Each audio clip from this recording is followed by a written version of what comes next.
Hey, what's up, spooky fam?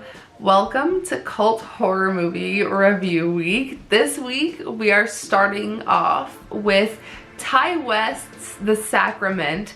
This movie is loosely based off of the events at the Jonestown massacre. Take it.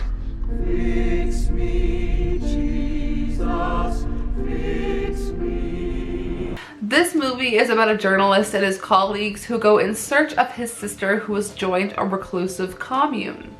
So very quickly, I'm going to talk about the Jonestown massacre and then we'll talk more movie related things.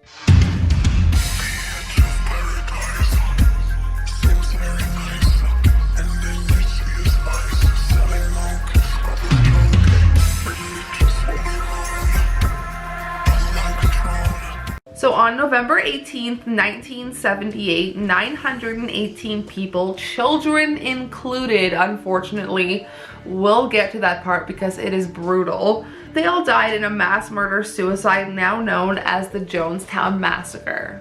Led by Jim Jones, the People's Temple that mainly consisted of Americans made a home in Guyana after Jim Jones became extremely paranoid about the media. I mean, rightfully so. So this part's important because if you've seen The Sacrament, this is obviously based on a reporter going to Jonestown. In 1978, Congressman Leo Ryan visited Jonestown, and after checking out the settlement, he was shot to death along with 4 other people by Temple gunmen at the airstrip on the settlement.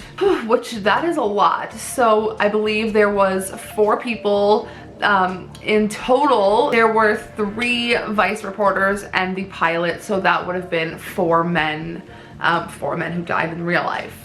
Following the death of Leo Ryan and the 4 others, Jim Jones led his followers to drink cyanide-laced punch. And it's contrary to popular belief, it was not Kool-Aid. And the survivors and families of the survivors of the Jonestown Massacre would much prefer people do not say drink the Kool-Aid. It was actually an off-brand called Flavor Aid that was laced with cyanide. Jim Jones specifically instructed the children to drink first. And if the children were not old enough to drink, they were given the punch, given the Flavor Aid by syringes, which is absolutely horrific. Jones was found shot dead by a gunshot wound, and this is still not confirmed if he did it by himself or if it was his old nurse. It was his nurse, because she shot herself the same way. Okay, so really quickly, some facts about Jonestown. Jim disliked romantic relationships because he saw it as a threat to his cause. Jim thought the members should only be focused on work. Jim also thought he was the only heterosexual to ever exist and that everybody else was a little bit homosexual. Men and women included in that. So this part is a little sad, and I'm gonna give a little animal death warning. Jim rescued a chimpanzee named Mr. Muggs from scientific experiments, and it became a staple at the People's Temple. He was 18 months and apparently had the intelligence of a 4-year-old. He followed Jim Jones around and would be defense if anyone approached him. Mr. Muggs was also shot death in the massacre. They couldn't even let the chimp would have survived. They were literally in the middle of nowhere. Jim Jones told his followers that they needed to commit suicide or else the Guyanese military were going to come and kill their children. That was pretty much the catalyst which started the massacre. Okay, let's talk about movie comparisons to the Jonestown Massacre. In the movie, a vice journalist receives a letter from his sister. Her name is Caroline, just because I'm probably going to say her name again in future reference. Anyways, a vice journalist received a letter from his sister Caroline inviting him to Eden Parish. This goes hand in hand with Leo Ryan visiting the People's Temple. Once settled, Caroline arranges an interview with Father. As the interview goes on, Father's answers become more vague and threatening. The interview is cut short as followers cheer and start to party.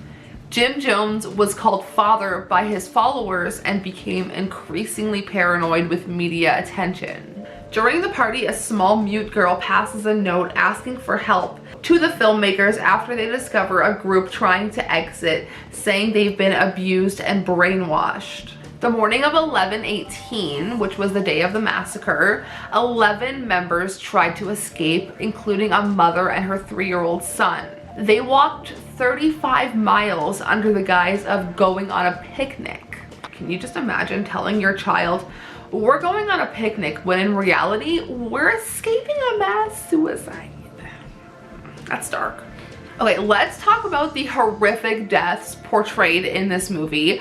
And if you guys don't want to hear about this, you can fast forward a little bit, because this movie does not stray away from showing you the intense and graphic depictions of what probably actually happened.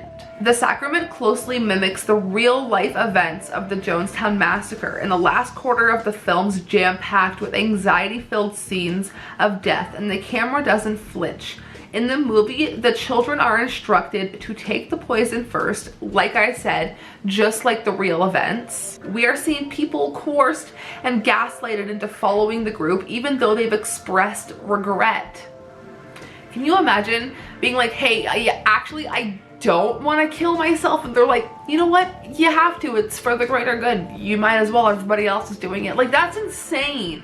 We see a full scene where a camera is set down and spoilers, I should say, it's full spoilers, come on, it's my channel. Anyways, we see a full scene of the filmmaker, one of our filmmakers, being injected with cyanide, and the camera doesn't move at all, and we just have to sit there and watch the full effects of him dying and going through this and asphyxiating, and just, it's terrifying to watch. And then we have to watch Caroline set herself on fire, and it's a hard scene to watch because the camera doesn't flinch at all. We see the displays of bodies laid out, and we see people with guns taking matters into their own hands. We are given a close retelling of the actual events thanks to Ty West. This movie feels cheesy at first, but once we get into the end, we're given an idea of what actually happened at Jonestown. Eli Roth signed on to produce this film, but gave Ty West complete creative control, which I think is pretty cool. We stan Eli Roth in this house. At the time that this movie was made, Ty West describes this as his most horrific film yet, and he intentionally wanted the violence to be upsetting, which obviously it is. There's still a lot of speculation when it comes to Jonestown. Survivors who weren't there can't correctly retell the events, even though we aren't going to discredit. Many questions will never be answered because the mind behind the organization is deceased, Jim Jones. I'm gonna point you guys into the direction of a song called Jim Jones by Skinned, which is the song that I used for the intro to Cult Horror Movie Review Week. One last thing I'm going to end this video on is Jim Jones, or Father as he liked to be called, wore dark sunglasses all the time because he said the heavenly light from his eyes was just too blinding for people to handle, but in reality he was just fucked up most of the time. So don't join a cult. So I hope that you guys learned something. I think that this movie was absolutely incredible. I think this is, even though like I said it does start off a little cheesy, it really picks up. It's very unsettling, especially because you're watching a depiction of children taking cyanide to die, and it's scary when you think about how helpless everybody was in that situation, and it's depicted so well in this movie. And I think Ty West did a really good job at making a very upsetting and unsettling retelling of the Jonestown massacre. And I highly suggest that if you haven't already, please go ahead and check this movie out.